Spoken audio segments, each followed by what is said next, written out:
খবরদার শনিবারে ধরবি না, শনিবারে হারাম। হারাম করছে কে?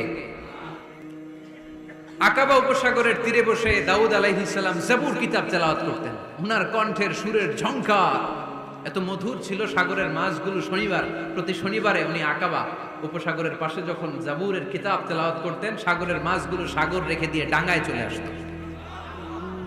এজন্য আল্লাহ বললেন, খবরদার শনিবার এলাকাতে মাছ শিকার করা আমি হারাম ঘোষণা করলাম। কিবার?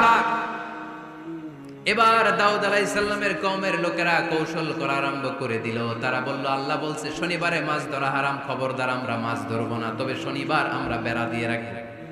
কি দিয়ে রাখবো? জাল দিয়ে বেড়ে দিয়ে রাখবো। শনিবারে ধরবো না, রবিবারে যাই ধরবো। খবরদার শনিবারে ধরবি না, শনিবারে হারাম। হারাম করছে কে? তো মাছগুলো যখন তেলাওয়াত করতে আসতো, এরা জাল দিয়ে বেড়ে দিয়ে রাখতো চারদিকে, শনিবারে ধরতো না, কারণ হারাম। কারণ কি? বেড়ে দিয়ে রাখতো, রবিবারে যে ধরতো। আল্লাহ কি এটা বুঝাইছে? আল্লাহ বুঝাইছে শনিবারে যত মাছগুলো এসেছে এগুলো ধরা যাবে না, এগুলো যখন আবার সাগরের প্রবাহে ভেসে চলে যাবে, তোমরা আবার নৌকা নিয়ে মাছ শিকার করতে পারবে। ঠিক কিনা?